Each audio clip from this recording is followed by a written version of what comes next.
Fala galera, beleza? Depois de muitos pedidos nos comentários, hoje a gente vai trazer aqui o som dessa Yamaha Phaser 250 modelo 2016. Eu tinha comentado em alguns vídeos que ela tem um som um pouco mais diferente do que algumas versões mais antigas.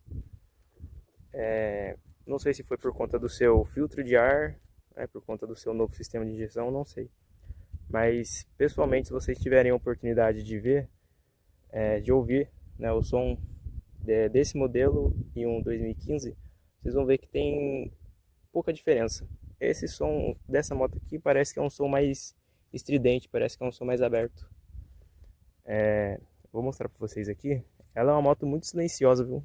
Não faz tanto barulho. Para vocês. Não faz barulho quando você já liga a chave.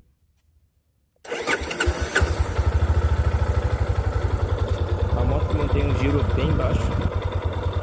Vocês podem ver, fica a 1200 ali giros mais ou menos.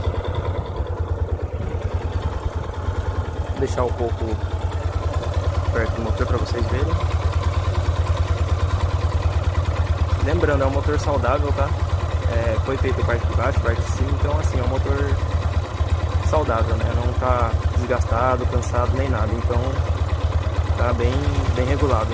Vocês podem ver, a moto aqui bem estável, bem silenciosa também. Esse é um escape bem silencioso em comparação às novas. Um pouco perto do escape para vocês verem.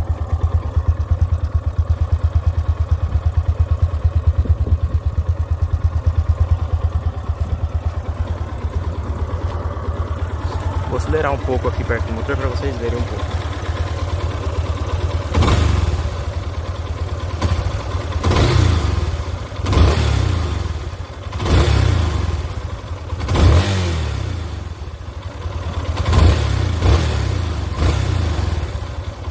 Um pouquinho aqui perto do escape.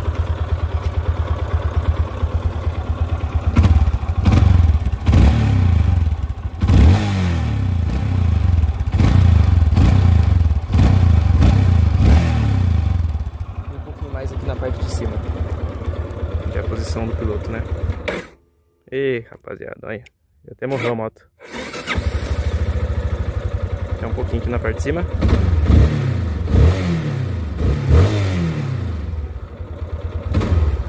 Vocês podem ver, a moto grita bem, porém na lenta é bem silenciosa, né, em comparação às antigas. As antigas não, as novas. Então é isso, galera. Um pouquinho do som dela aí pra vocês.